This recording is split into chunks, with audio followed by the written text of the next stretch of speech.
Welcome to another episode of the For the Love of Cricket podcast with Jim and Akim. Today we'll be doing a postmortem on the game played earlier today between New Zealand and Afghanistan. It was a pretty comprehensive victory for New Zealand in the end. They batted first and made 288 for 6 from their allotment of 50 overs and restricted Afghanistan to 139. What was your take on the game today? I believe that was a very efficient performance from New Zealand.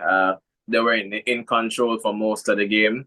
At one point, they lost 3 wickets, I believe, for about 3 or 4 runs towards the middle of the innings. But outside of that, they were pretty much in control.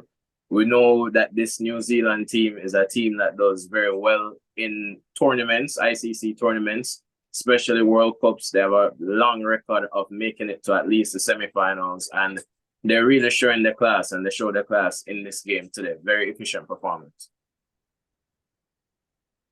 I think a key here to highlight with the New Zealand batting performance is the fact that from numbers 5 to 7, these batsmen would have been top 4 batters in any other team.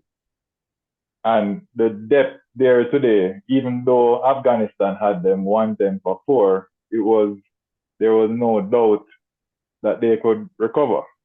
Even with Mitch Santner coming in at number 8. Can you speak on the depth that they displayed today? They are a very strong unit. When you look at the team, they're missing somebody like Kane Williamson, who is a top-class batsman in world cricket, all formats. But you look at their batting lineup, Ravindra is at 3, who has been in very good form in this tournament. Daryl Mitchell 4, the captain, the standing captain, Latham is 5, Glenn Phillips 6, Mark Chapman 7, and Mitch Santner, who is very handy at 8. The game today, it was very important that somebody like Glenn Phillips got some runs under his belt.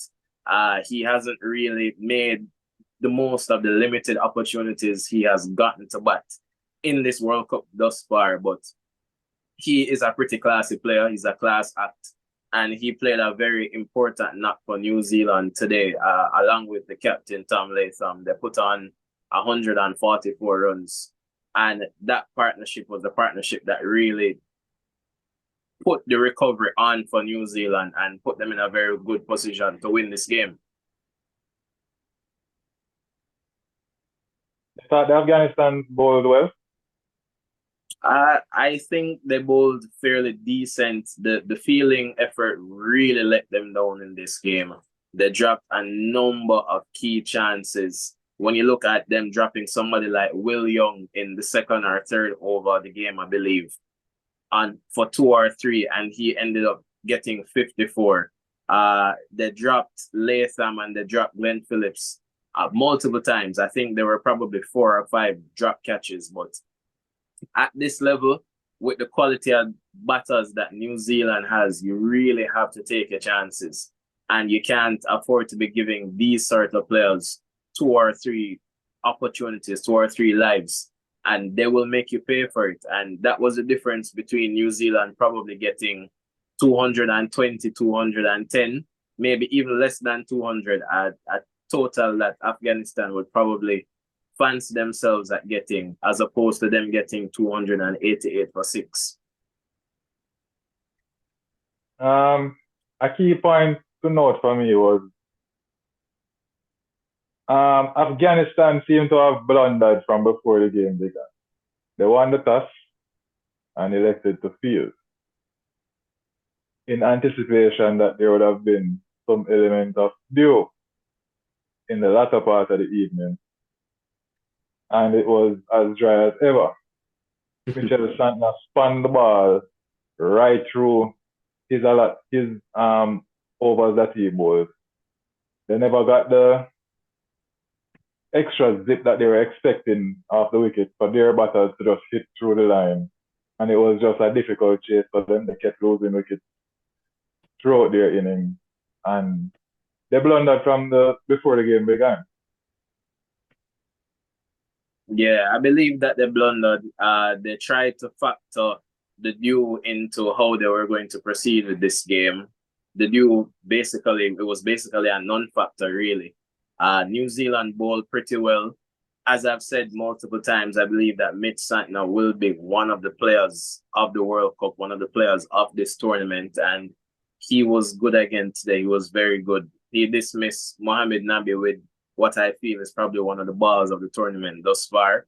A ball that pitched probably about mid and leg and spun and hit the top of off stump. Very good execution from Mitch Santner. Well bowled, good line, good length, good pace on a turning wicket. And he was class today. The whole New Zealand bowling effort was very good. Lockie Ferguson has been good. He's been bowling with pace. He's been pushing the batters back and he's been using the short ball very well. Trent Bolt has been good as always, the leader of this attack. And Matt Henry has also been good with the new ball and coming back in the middle overs. So I believe that New Zealand ticked a number of boxes today. Probably the top order would be a bit disappointed in not getting the runs that they would have wanted, but it gave the likes of the captain Latham and Glenn Phillips an opportunity to spend some time in the middle and get very valuable runs for the team and themselves. Looking back at Mitch Santner,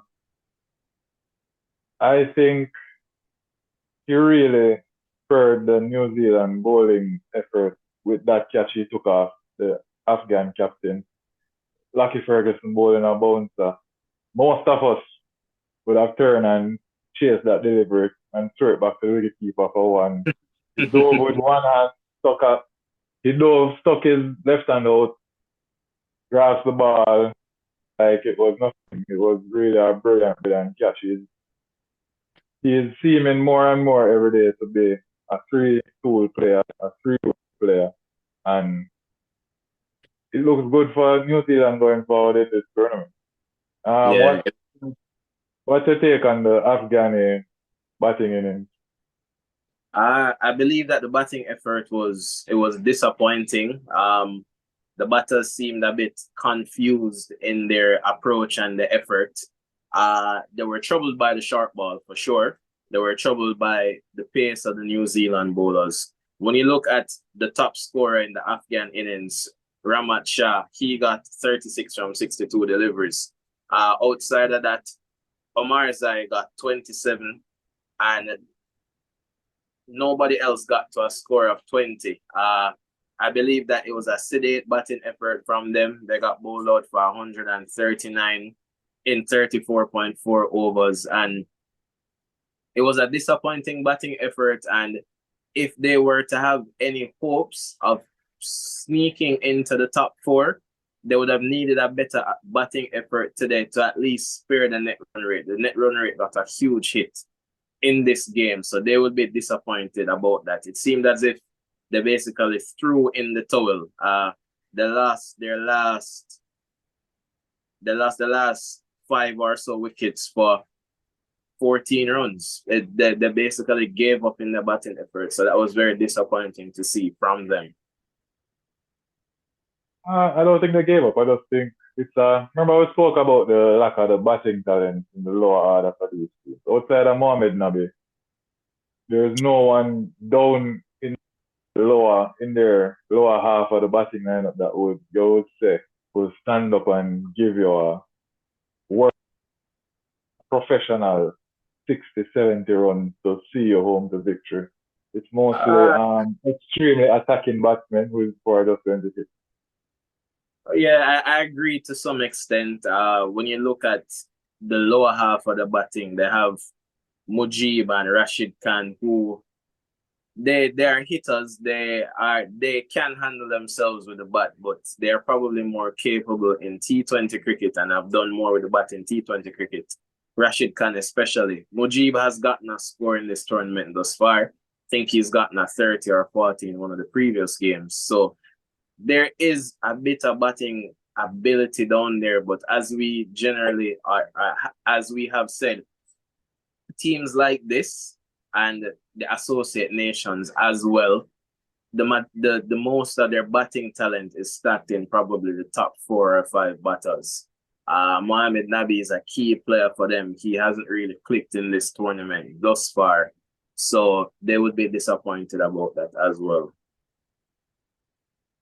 Mm. You mentioned Afghanistan might be struggling to make it through to the second stage of this tournament. What's the prospects like for New Zealand? They have yet to last a game. They have yet to have lost a game. I have New Zealand getting into the top four, getting into the semifinals. It's been fairly smooth sailing from them thus far. The only disappointment for them, I feel, is probably Kane Williamson getting injured. Came into the tournament injured, got back in for one game and was hurt in that game. So they will be sweating on his fitness, and they'll hope that he will return for the last couple of games of this group stage. Outside of that, they are playing very good cricket. They're an efficient team. In the games that they have to come, they have probably four of the bigger nations to play. So that will be interesting to see. But in my estimation, they have done the hard work early up. They have been perfect thus far in terms of wins. And at this stage, they probably need only a victory or two to get to the semifinals out of the remaining games. So they've really done the hard work in the early stages and they are on cruise control now. I know that they would want to keep the winning momentum going. They want to keep that momentum going. So that is the only thing from them, but I feel that they're in a very good position in this tournament.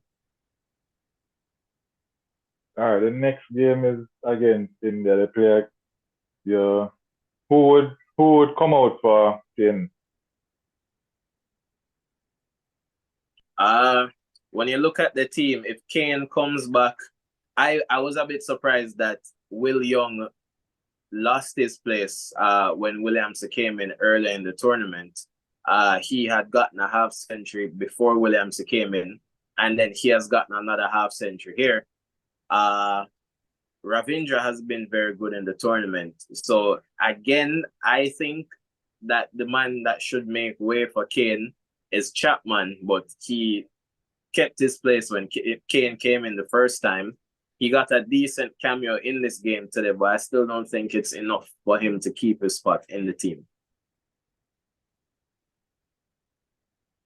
I think what they're banking on is Chapman's ability to finish off an inning. They have Mitchell, they have Phillips, and I think they just for third person because the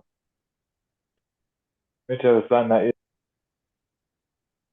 a batsman but not a 400 strike rate consistently kind of person. And then the bowlers have they probably ask Williams to sit again. It would be tough on Will Young, but that is possible considering the balance of the team. I would feel hard done if I were Will Young, though, to be honest. A good problem to have. At least they're not considering switching out underperforming players, but we will see in a couple of days the 11 that they are able to put together if Kane plays. It's a big game against India, and I'm sure he would be looking to come in and seal their spot in the next round at least. So he would have more rest time for the last 2 games after that. Yeah. I think that's it from us today. Yeah, that's it from me. All right, guys. Thanks for watching. Thanks for watching, guys. Like, comment, subscribe, and share.